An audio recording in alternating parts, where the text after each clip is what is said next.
Entre as páginas do livro de Eclesiastes, ecoa uma voz que não fala com o vigor juvenil de um recém-convertido, mas com a exaustão de quem já experimentou os extremos da vida. O autor se apresenta como o pregador, filho de Davi, rei em Jerusalém. Embora o texto nunca mencione seu nome diretamente, o peso da sabedoria, o alcance da experiência e o tom introspectivo apontam fortemente para o rei Salomão. Após governar com uma sabedoria extraordinária, conquistar glórias e mergulhar em todos os prazeres possíveis, o pregador escreve não como quem ainda busca, mas como quem já encontrou e perdeu o que pensava ser sentido. É neste ponto da vida que suas palavras se tornam mais valiosas. Quando não há mais ilusões, resta apenas a verdade. O tom inicial do livro choca. Vaidade de vaidades, tudo é vaidade. Essa frase, repetida com variações ao longo do texto, não é um desabafo pessimista, mas um alerta filosófico profundo. O termo vaidade, em hebraico, é hevel, que também pode ser traduzido como vapor ou névoa. Nada do que é terreno parece ser sólido o suficiente para sustentar a alma humana.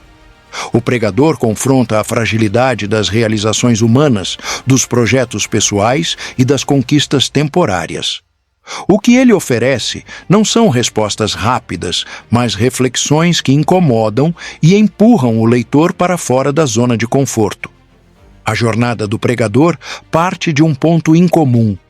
Ele não está tentando provar a existência de Deus, e sim entender a realidade humana à luz de sua própria limitação.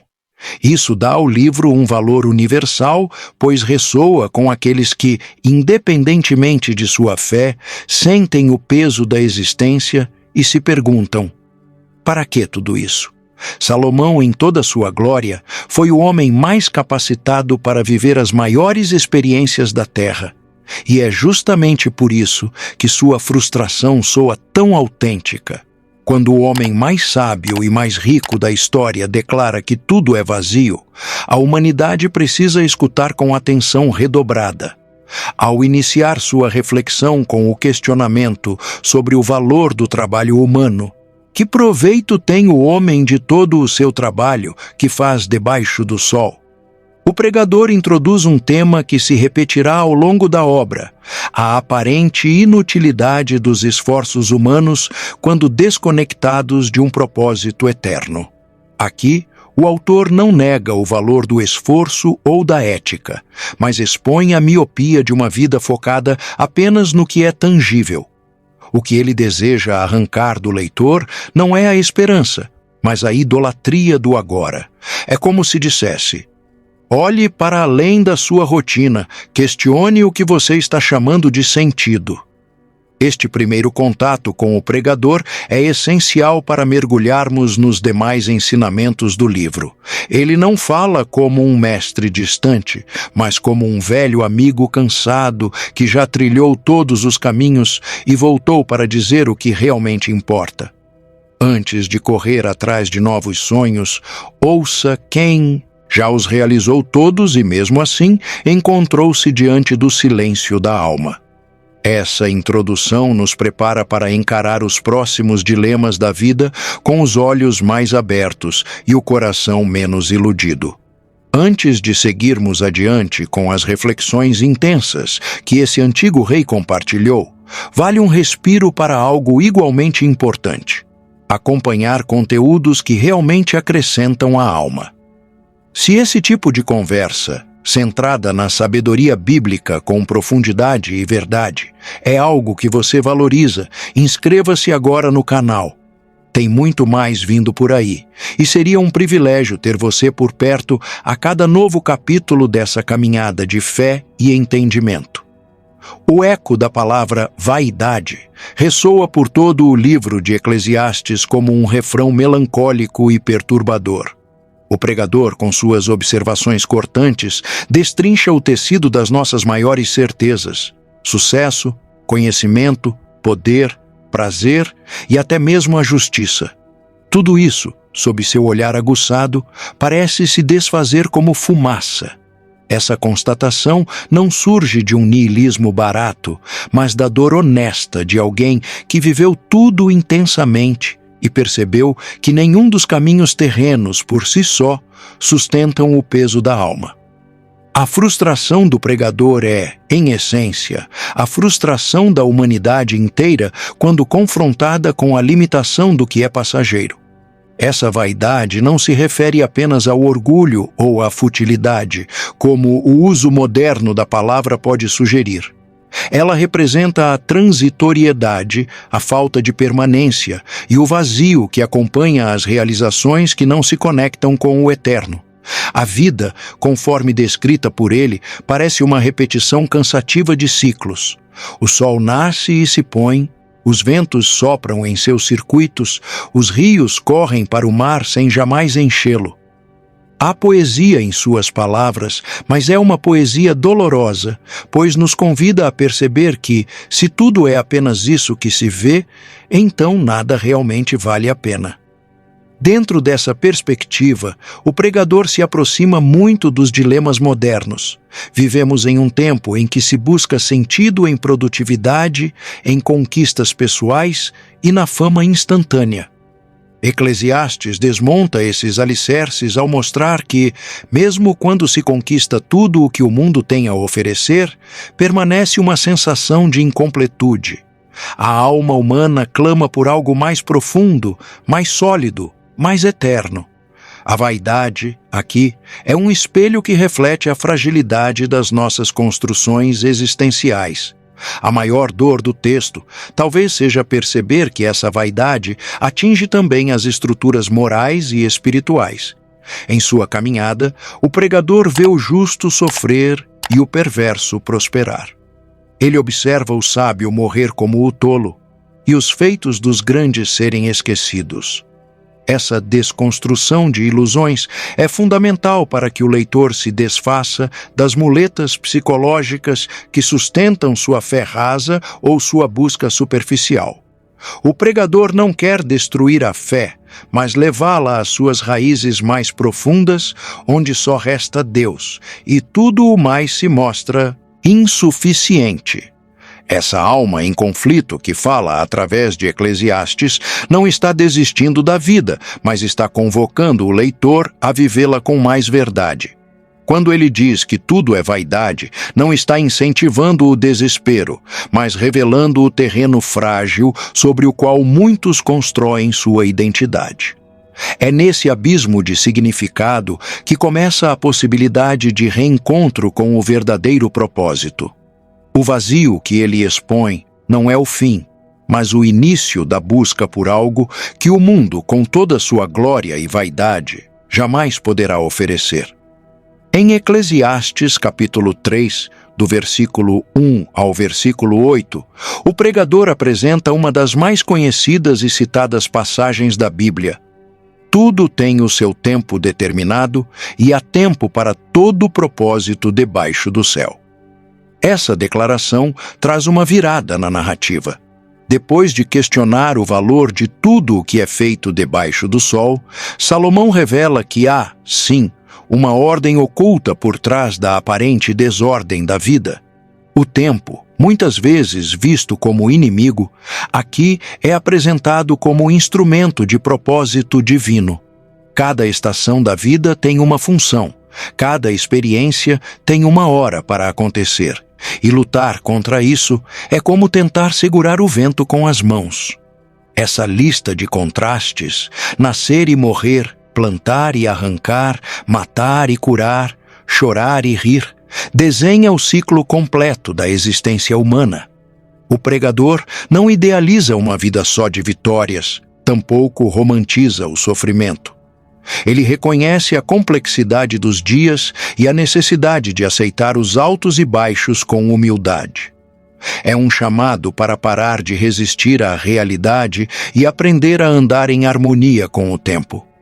Esse entendimento é profundamente libertador, pois nos tira do centro do universo e nos reposiciona como parte de uma história maior, onde tudo tem seu lugar, ainda que nem sempre possamos entender o porquê.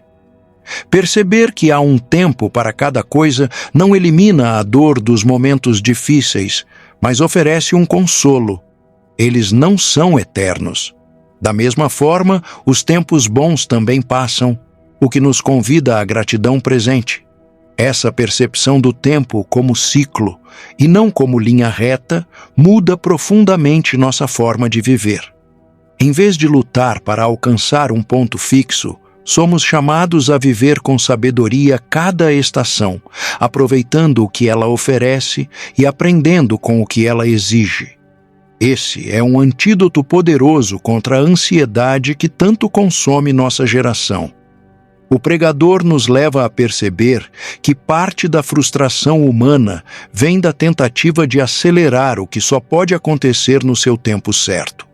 Vivemos tentando adiantar primaveras e evitar invernos, mas a alma precisa passar por todas as estações para amadurecer. Essa visão espiritual do tempo cura muitas feridas emocionais, pois nos ensina a confiar, mesmo quando não compreendemos.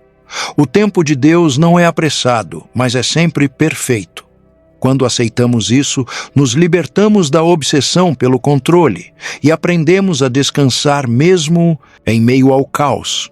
Dentro dessa nova lente, até os períodos mais sombrios ganham significado.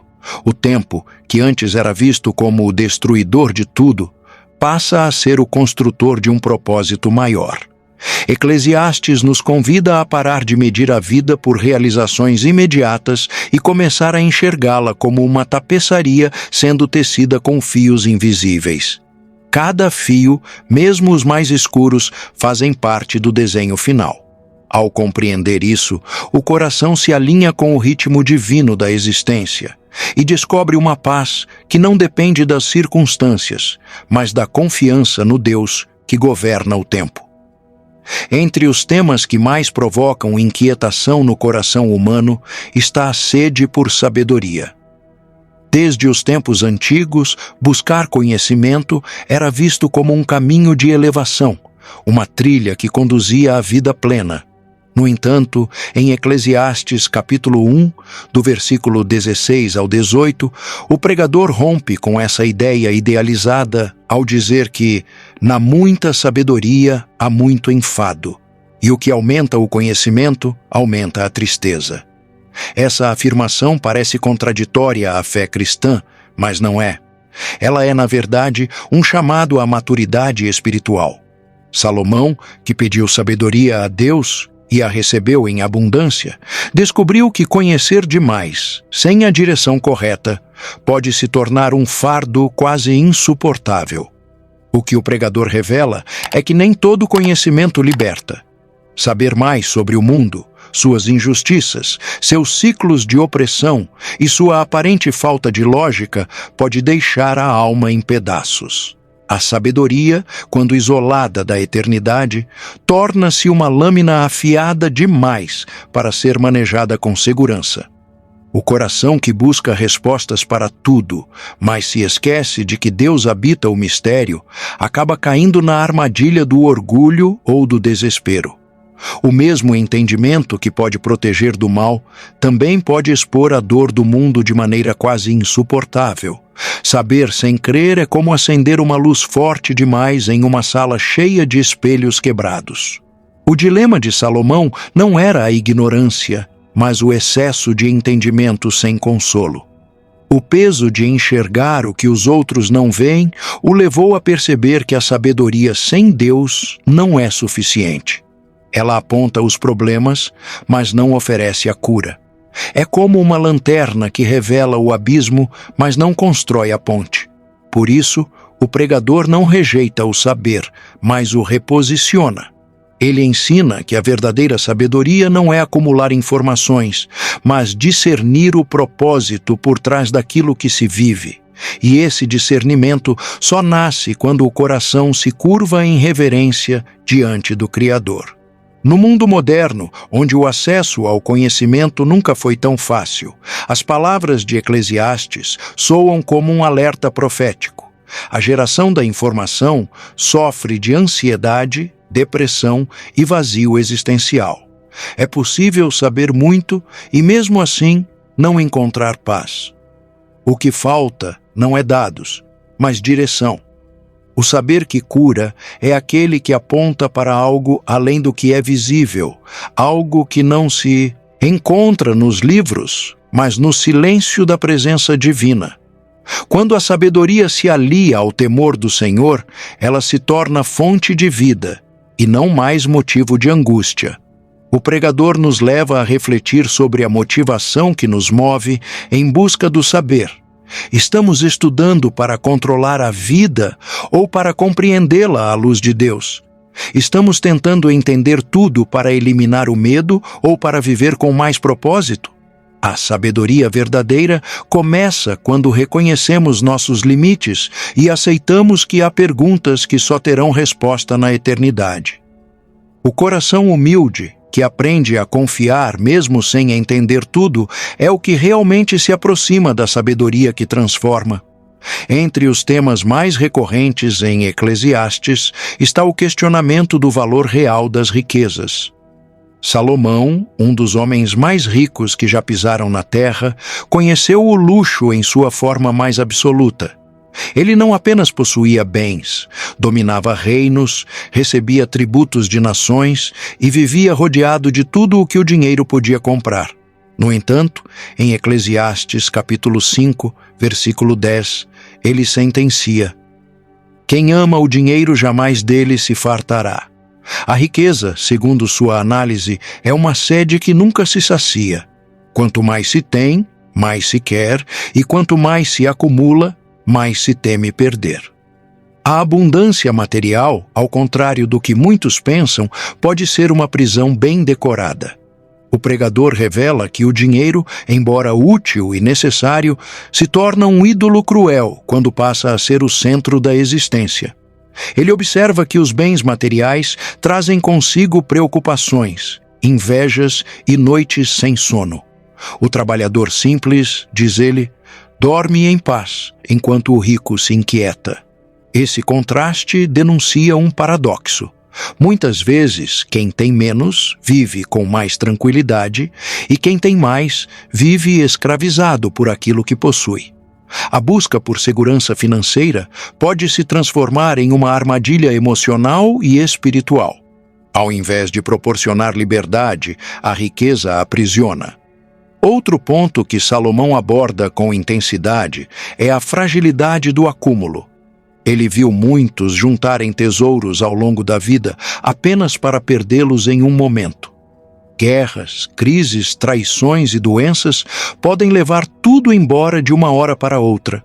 E mesmo quando a fortuna se mantém intacta, ela não pode impedir a morte, nem acompanhar o homem após o último suspiro.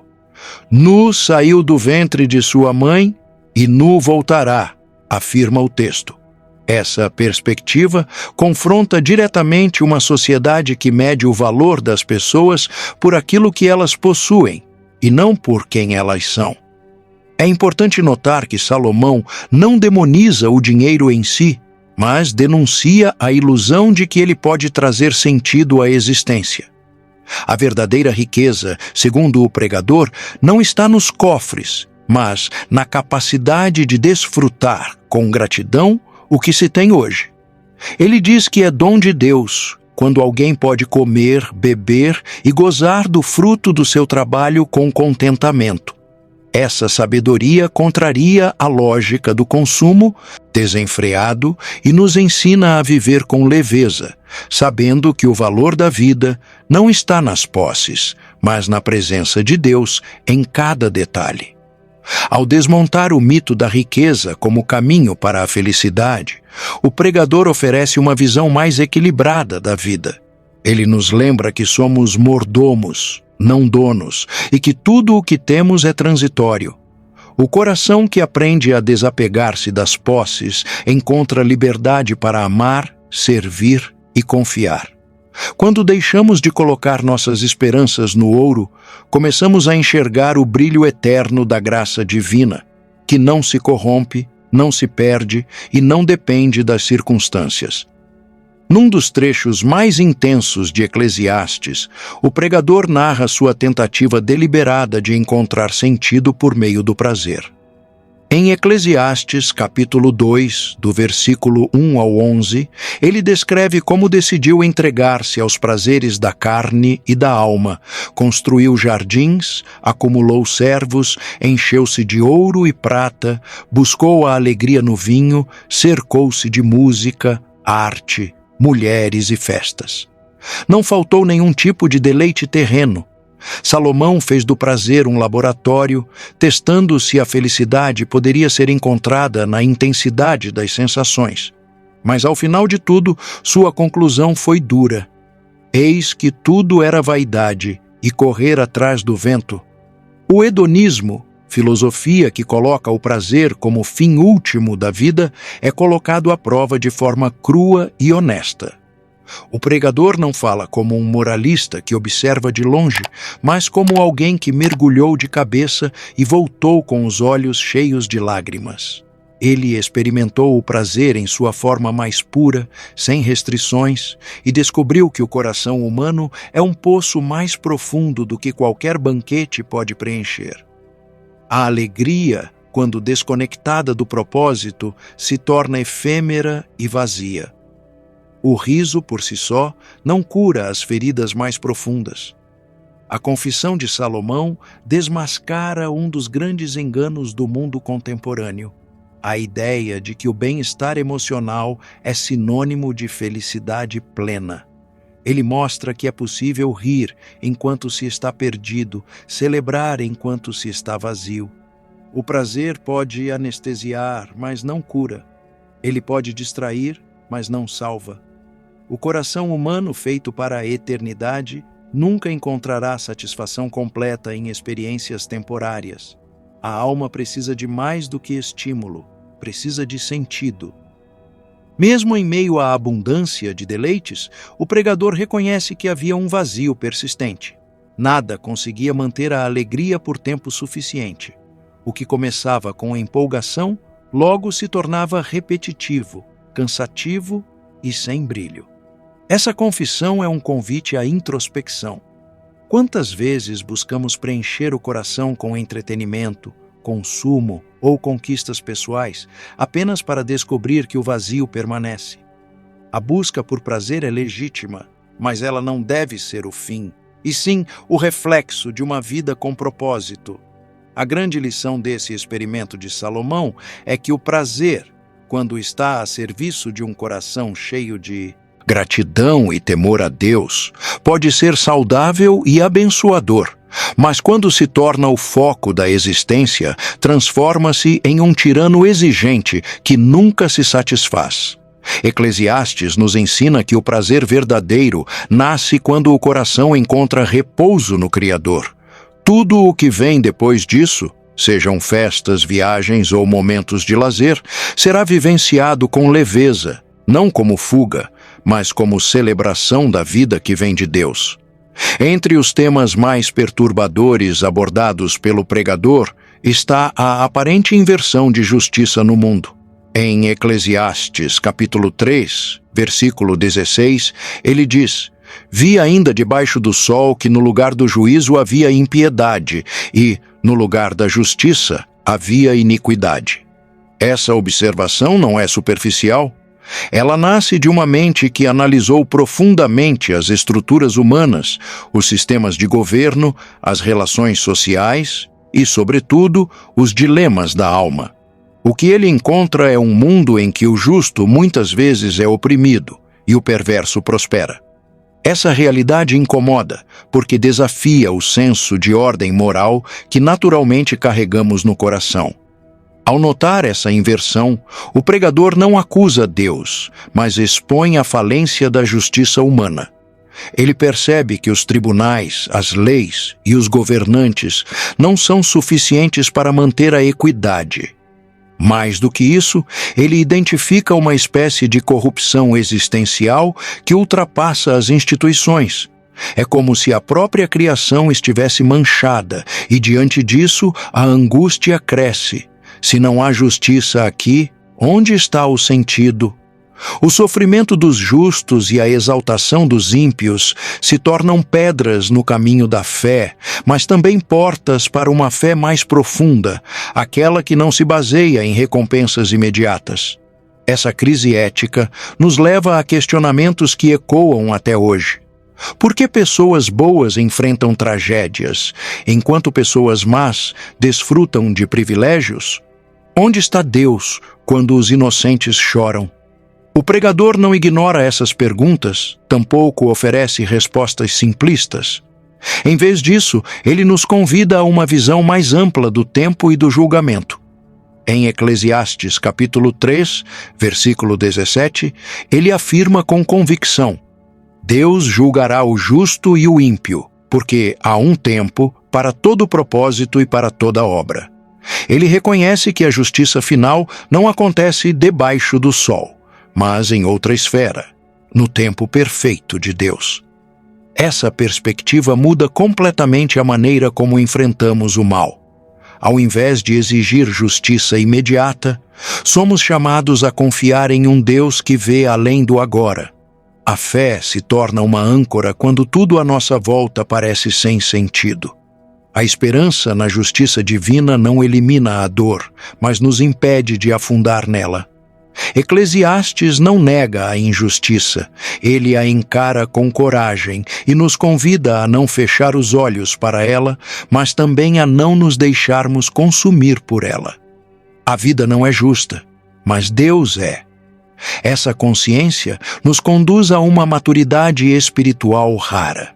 O justo sofre, mas não está esquecido. O ímpio prospera, mas não está impune. A justiça de Deus pode parecer tardia aos nossos olhos, mas ela é precisa.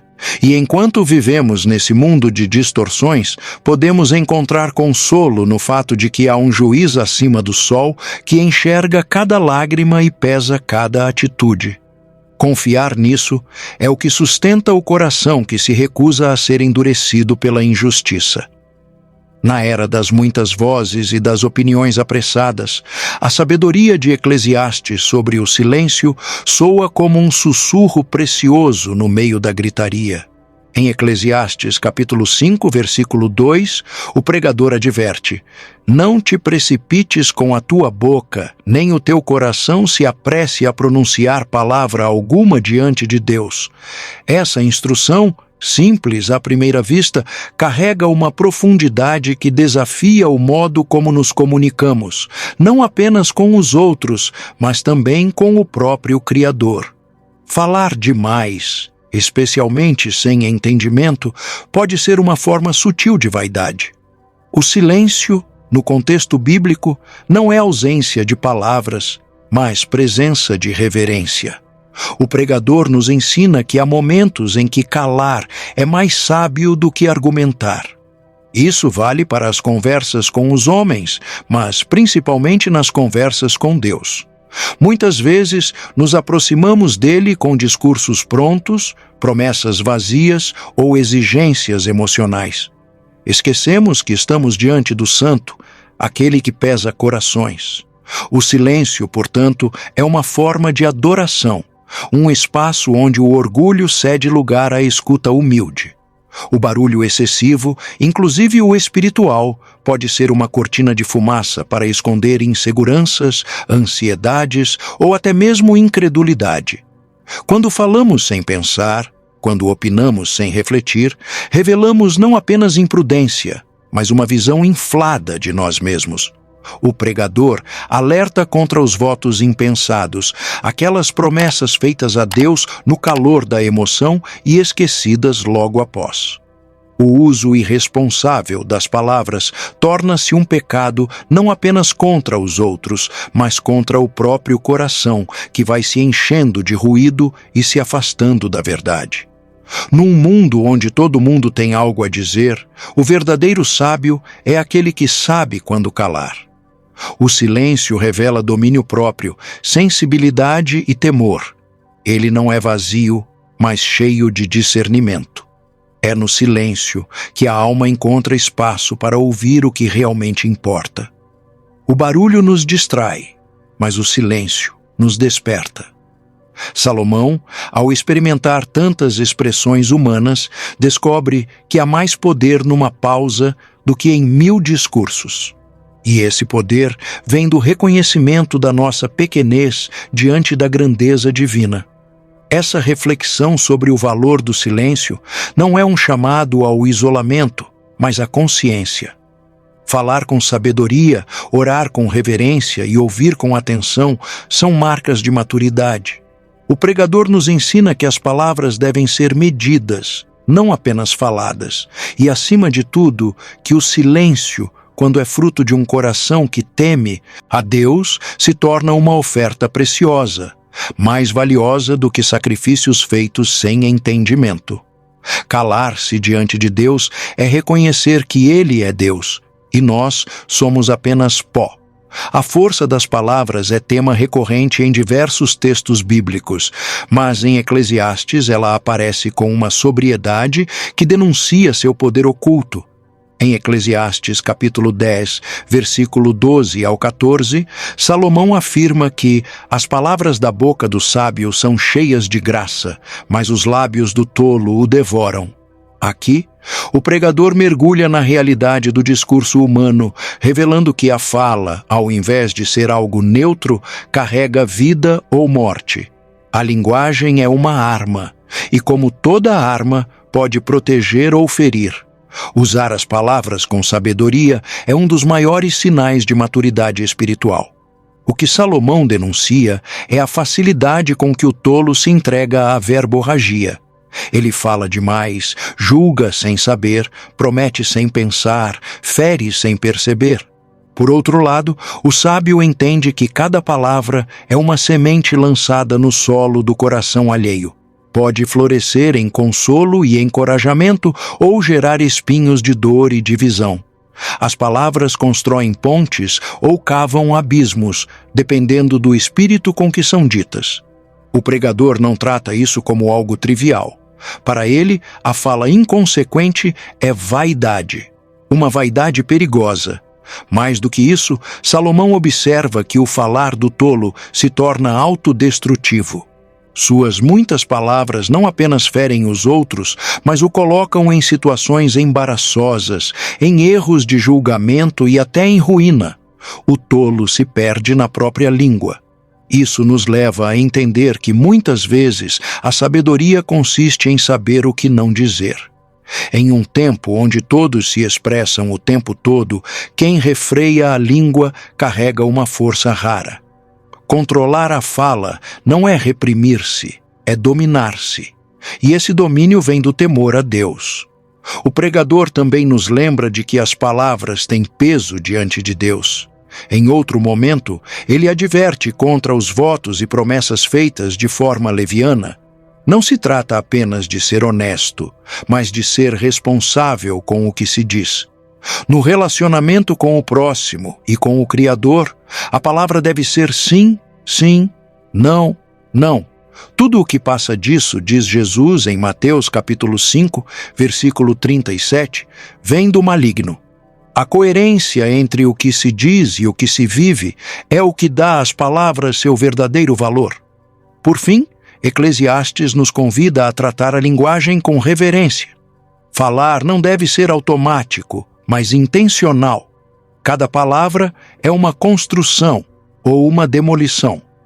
O pregador aponta para um caminho onde a boca reflete a alma e a alma se curva diante de Deus. Nesse caminho, a fala não é ruído, mas instrumento de vida. Saber disso é viver com mais responsabilidade, mais compaixão e mais temor, sabendo que, ao final, seremos julgados até pelas palavras ditas no impulso. Entre as conclusões mais inquietantes do pregador está a constatação de que o sucesso não está, necessariamente, nas mãos dos mais preparados.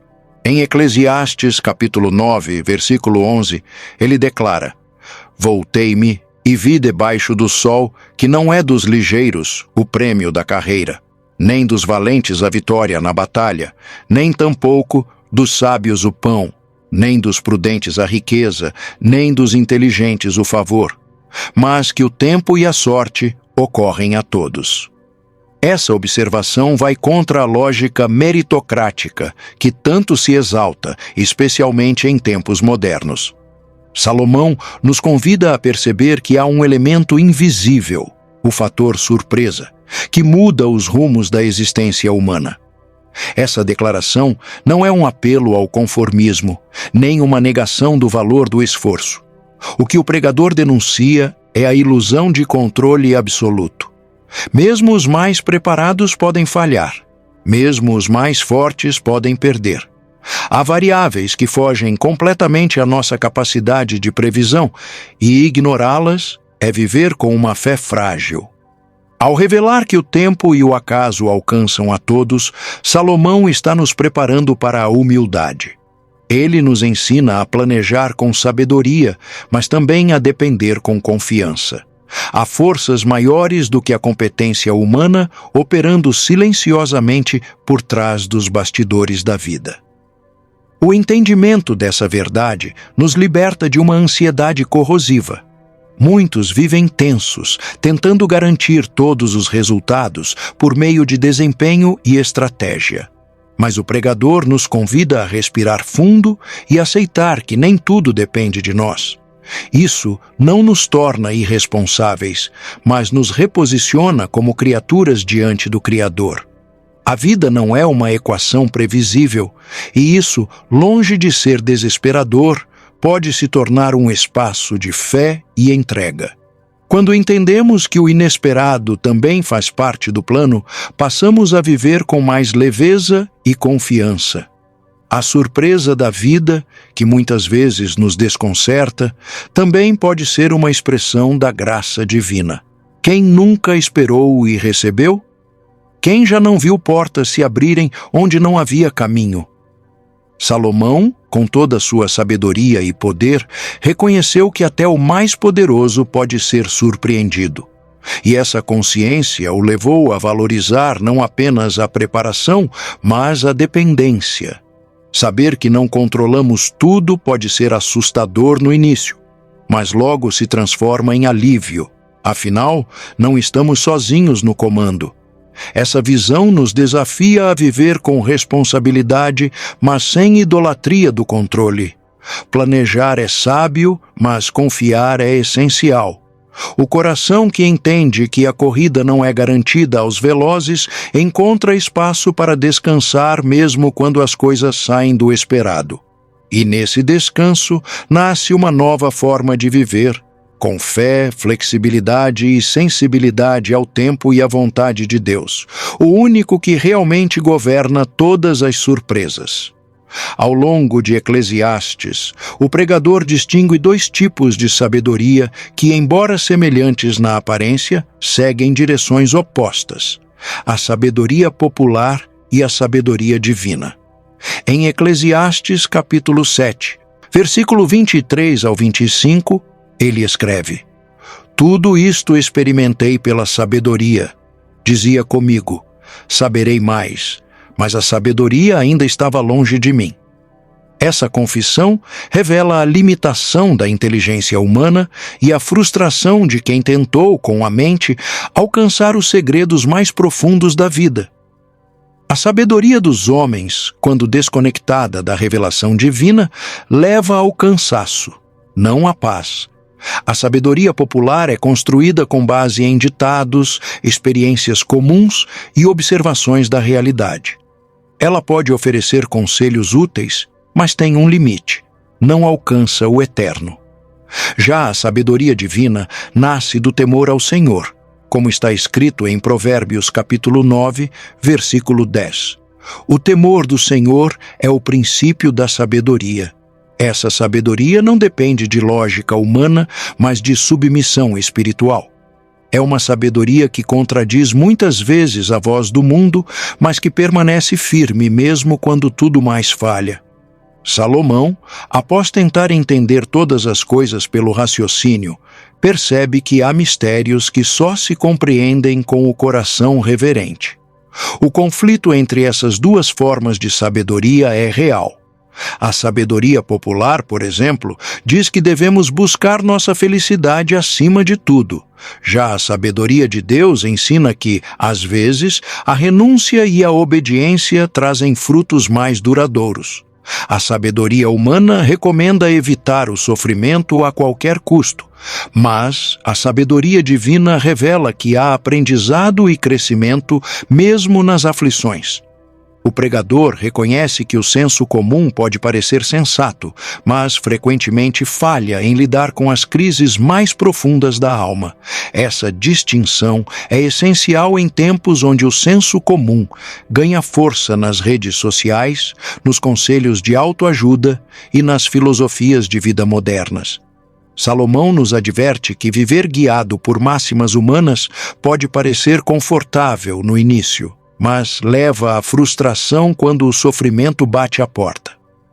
A sabedoria de Deus, por outro lado, embora mais exigente, é sólida.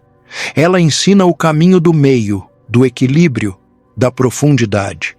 E mesmo quando não entrega todas as respostas, oferece consolo verdadeiro. Ao reconhecer a limitação da própria mente, o pregador nos ensina que o maior gesto de sabedoria é render-se a Deus. Não é o acúmulo de conhecimento que torna alguém sábio, mas a capacidade de aplicar o que se sabe com discernimento espiritual. A sabedoria divina não é conquistada, é recebida. E aquele que a busca com sinceridade, ainda que em meio às dúvidas, será guiado por um caminho seguro, mesmo quando a lógica humana disser o contrário. Num dos momentos mais profundos de sua reflexão, Salomão afirma em Eclesiastes, capítulo 7, versículo 8: Melhor é o fim das coisas do que o princípio delas. Melhor é o paciente de espírito do que o altivo de espírito. Essa declaração, que à primeira vista pode parecer enigmática, carrega uma verdade poderosa sobre o valor do processo e a importância da perseverança. Vivemos em uma cultura que celebra começos grandiosos, mas se esquece da nobreza de concluir bem.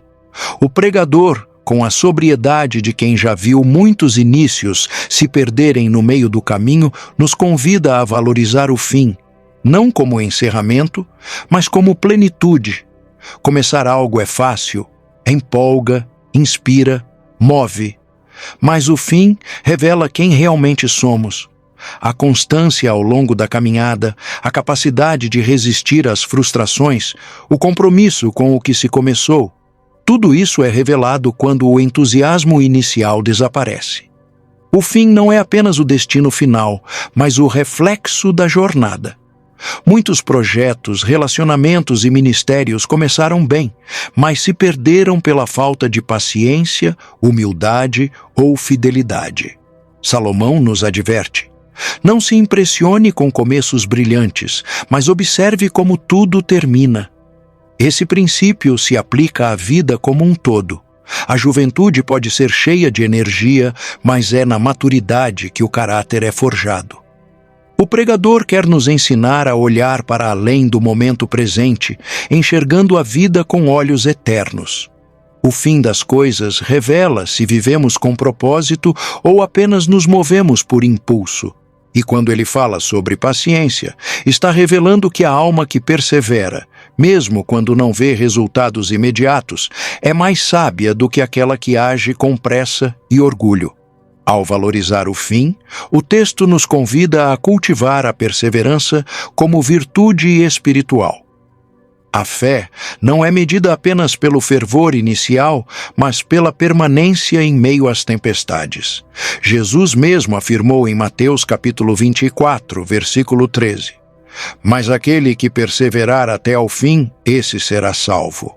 A salvação, a recompensa, a maturidade, tudo isso é resultado de uma jornada de constância.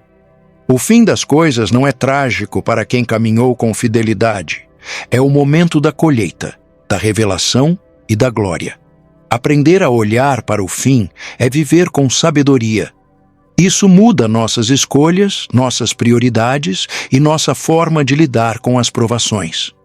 Ao invés de buscar gratificação imediata, passamos a construir com profundidade.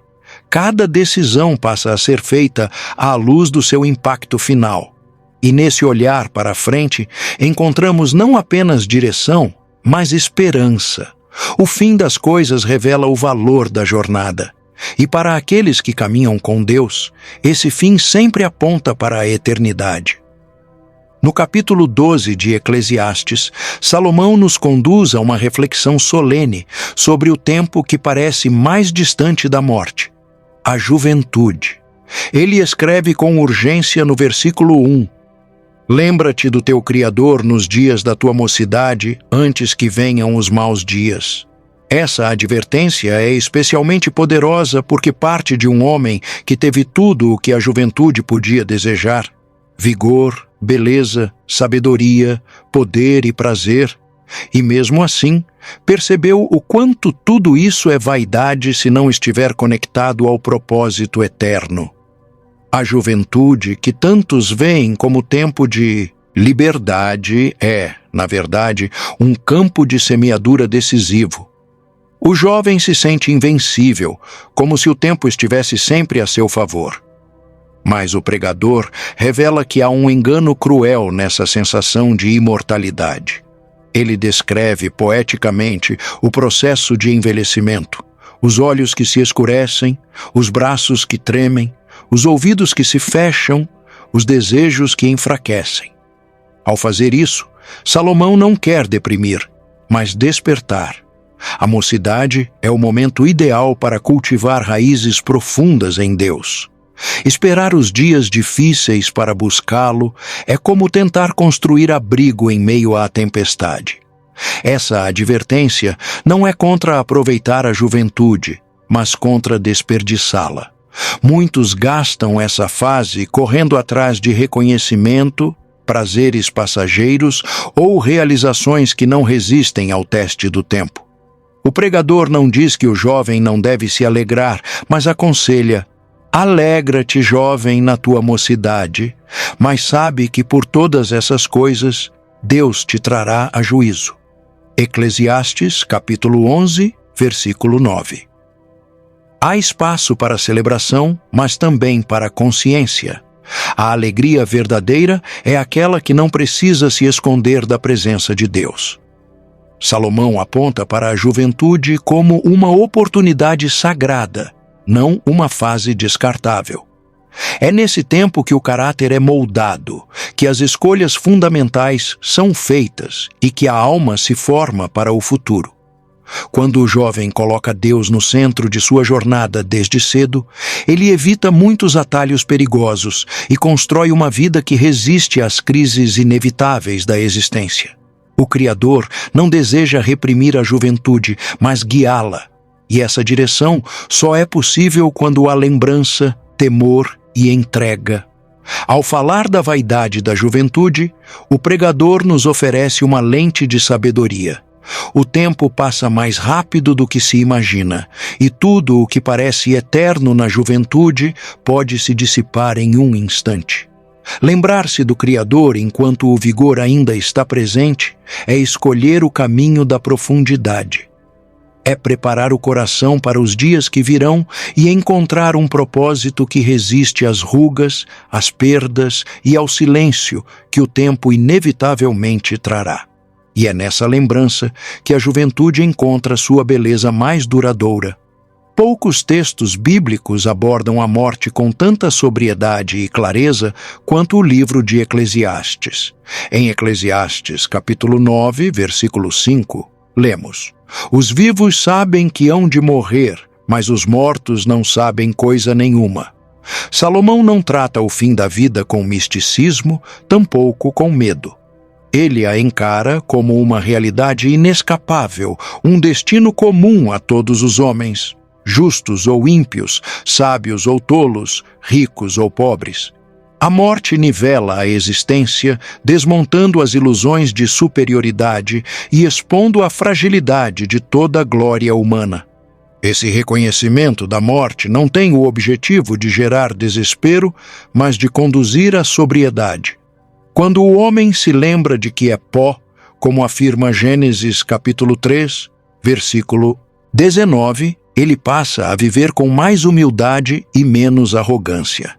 O pregador não está tentando convencer ninguém de que a vida é inútil, mas de que ela é breve e, portanto, deve ser vivida com sabedoria.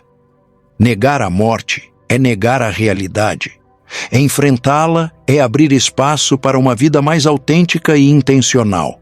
A consciência da morte também revela o absurdo de muitos esforços humanos. Salomão observa que o homem trabalha, luta, acumula e se exaure, para no fim deixar tudo para outro. E esse outro pode ser sábio ou tolo. A incerteza do legado perturba o coração daquele que vive apenas para si.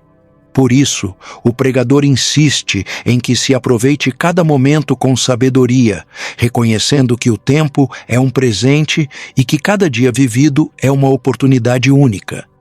Não se trata de hedonismo, mas de gratidão. Aproveitar a vida não é viver desenfreadamente, mas com profundidade e presença. Salomão também aponta para o esquecimento inevitável que a morte traz. Ele afirma que os mortos já não têm parte em nada do que se faz debaixo do sol. Essa afirmação, longe de nos empurrar ao niilismo, nos chama à responsabilidade. Se o tempo é limitado, então cada escolha, cada palavra, cada gesto ganha um peso eterno. A morte não é o fim do valor da vida, mas seu intensificador. É ela que nos lembra que não temos tempo a perder com o que não edifica. Ao falar da morte com tanta naturalidade, o pregador nos leva ao ponto em que o evangelho mais brilha, a promessa da ressurreição. Embora Eclesiastes não trate diretamente desse tema, seu eco ressoa até as palavras de Jesus em João capítulo 11, versículo 25. Eu sou a ressurreição e a vida. Quem crê em mim, ainda que esteja morto, viverá.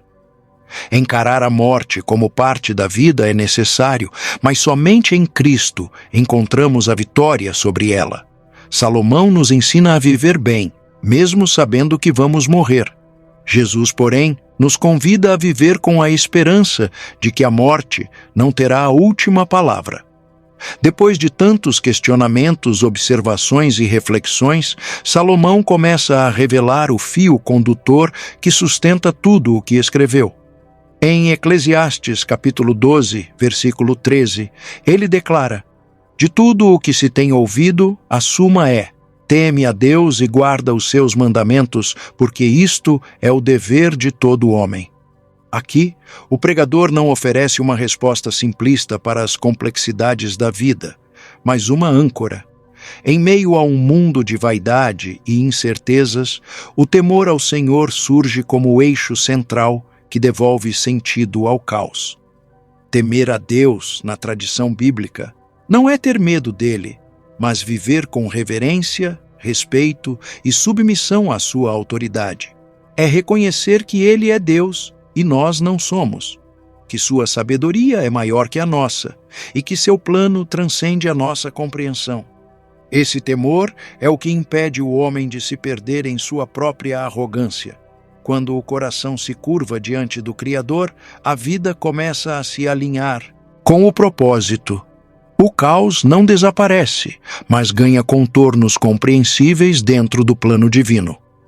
Esse tipo de temor não é passivo, ele se manifesta em ações concretas: obedecer aos mandamentos, andar em justiça, rejeitar o mal, cuidar do próximo. O temor ao Senhor transforma a forma como trabalhamos, nos relacionamos, decidimos e adoramos. Ele nos livra da vaidade porque nos coloca diante de um valor absoluto. Se tudo é vaidade debaixo do sol, então precisamos de algo que venha de cima. E é justamente esse temor que conecta o céu à terra, o eterno ao transitório. O temor do Senhor também liberta. Liberta da necessidade de agradar a todos, de controlar tudo, de entender cada detalhe. Ele oferece segurança em meio à ignorância, paz em meio à incerteza.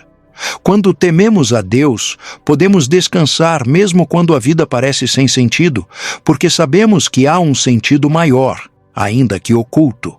É esse temor que protege a alma da frustração e a conduz pela estrada estreita da sabedoria verdadeira.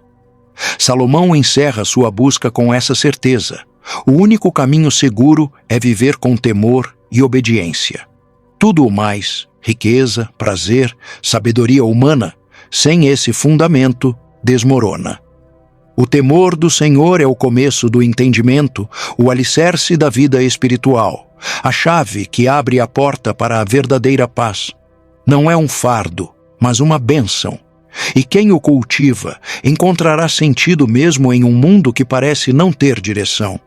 Salomão, ao longo de Eclesiastes, parece conduzir o leitor por um labirinto de inquietações até deixá-lo frente a frente com uma verdade que muitos ignoram. O ser humano foi criado com sede de eternidade. Em Eclesiastes, capítulo 3, versículo 11, ele afirma que Deus pôs a eternidade no coração do homem, sem que este possa descobrir as obras que Deus fez desde o princípio até o fim. Esse versículo carrega um paradoxo revelador. Temos dentro de nós um anseio que só pode ser preenchido por algo que transcende o tempo e, ao mesmo tempo, não conseguimos compreender plenamente os caminhos de Deus. Vivemos entre o desejo pelo eterno e a limitação do agora. Esse chamado interior explica por que nada nesta vida parece bastar por completo. Riquezas, prazeres, conquistas e até mesmo relacionamentos saudáveis são incapazes de preencher o vazio que existe quando se vive desconectado do propósito divino. O homem foi feito para algo maior, mas insiste em buscar sentido em coisas passageiras. O pregador, depois de experimentar tudo o que o mundo oferece, revela que a verdadeira frustração não vem das dificuldades da vida, mas do esquecimento da razão pela qual ela foi criada. Quando o propósito é ignorado, até os melhores momentos se tornam vaidade. Essa consciência da eternidade nos obriga a viver com outros olhos. Cada decisão passa a ter peso, cada escolha carrega implicações eternas. Salomão, com sua sabedoria envelhecida, clama para que o homem volte os olhos para cima. Ele reconhece que o coração humano só encontra paz quando se reconecta com o seu Criador. Viver com eternidade no coração é compreender que há algo além do que se vê, além do que se sente, além do que se possui. É entender que fomos feitos não apenas para viver, mas para glorificar a Deus com cada parte do nosso ser. Essa visão também transforma nosso modo de lidar com a frustração e com as perguntas sem resposta. Saber que há um propósito eterno nos livra da necessidade de entender tudo agora. Passamos a viver pela fé, confiando que Deus está tecendo uma história que só fará sentido plenamente na eternidade. Isso não apaga nossas dores, mas dá significado a elas. O que parece perdido hoje pode estar sendo usado por Deus em um plano que nossos olhos limitados ainda não conseguem captar. Voltar-se para a eternidade é, portanto, um ato de resistência contra a superficialidade. É o oposto da vida rasa e imediatista que o mundo tanto promove. O pregador nos convida a mergulhar mais fundo, a olhar para dentro e, acima de tudo, a olhar para Deus. Somente nele o nosso anseio por eternidade encontra repouso. Viver com o coração firmado na eternidade não é alienar-se do mundo, mas transformá-lo a partir de uma perspectiva que não se limita ao que é passageiro. Em meio a tantas reflexões densas sobre a vaidade da vida e os enigmas da existência, Salomão surpreende o leitor ao resgatar a beleza do simples. Em Eclesiastes, capítulo 9, versículo 7, ele afirma: Vai, pois, come com alegria o teu pão, e bebe com bom coração o teu vinho, pois já Deus se agrada das tuas obras. Essa ordem para desfrutar a vida, mesmo diante da realidade da morte e da vaidade, não é contradição. É, na verdade, uma das maiores revelações do livro. É possível encontrar alegria mesmo em um mundo caído, desde que essa alegria esteja enraizada na gratidão e na simplicidade. O pregador nos convida a valorizar as pequenas bênçãos do dia a dia, uma refeição compartilhada, o trabalho bem feito, a companhia do cônjuge, o calor do sol, a tranquilidade de uma noite de descanso. Essas coisas que muitas vezes desprezamos em busca de grandes conquistas são dons preciosos quando vistos com os olhos certos. A vida, embora breve, pode ser cheia de beleza quando o coração aprende a reconhecer a presença de Deus nas coisas mais comuns. É uma espiritualidade que não precisa de espetáculos para florescer, mas se revela nos detalhes. Essa postura diante da vida é revolucionária num tempo que idolatra o excesso, a pressa e o desempenho. Salomão ensina que a verdadeira alegria não está em acumular, mas em desfrutar. Não em alcançar mais, mas em viver bem o que já se tem. Esse convite à simplicidade é um antídoto contra a ansiedade moderna, pois nos chama a desacelerar, a respirar e a perceber que o agora, por mais imperfeito que seja, é um presente. Quem vive correndo em busca do amanhã perde o milagre do hoje. A simplicidade também exige fé. É preciso crer que Deus está no cotidiano e não apenas nas grandes viradas da vida. Salomão revela que viver com temor a Deus e desfrutar com contentamento o que Ele nos dá é a verdadeira arte de viver. E isso não é conformismo, mas sabedoria. Aceitar com gratidão o pão de cada dia é um ato de profunda reverência. Não porque nos resignamos à mediocridade, mas porque reconhecemos que a presença de Deus transforma o ordinário em extraordinário. Alegrar-se na simplicidade é um sinal de maturidade espiritual. É reconhecer que a vida vale a pena, não porque é perfeita, mas porque é um presente do eterno. E quanto mais entendemos a fugacidade do tempo, mais valorizamos os instantes que temos. O pregador nos ensina que a grandeza da vida não está apenas nos momentos grandiosos, mas na soma dos pequenos instantes vividos com propósito, com alegria e com fé. O livro de Eclesiastes chega ao seu ápice com um conselho que resume tudo o que foi dito. Teme a Deus e guarda os seus mandamentos. Essa frase, encontrada em Eclesiastes, capítulo 12, versículo 13, é mais do que um fechamento, é uma chave para interpretar todo o livro. Depois de explorar os labirintos da existência, as frustrações da alma e os dilemas da humanidade, Salomão retorna ao ponto essencial. O que realmente importa, no fim de tudo, é uma vida vivida diante de Deus. Não diante dos homens, nem diante dos espelhos do ego, mas diante daquele que tudo vê e tudo julga. Esse último conselho não é uma simples moral religiosa. Ele é fruto de uma experiência intensa, honesta e dolorosa. Salomão viveu no extremo de todas as realidades humanas. Prazer, poder, sabedoria, riqueza, e voltou para dizer que nada disso, por si só, sustenta a alma. A única âncora segura é o temor ao Senhor. E esse temor, como já vimos, não é pavor, mas reverência, reconhecimento, rendição. É saber que Deus é o centro e não nós.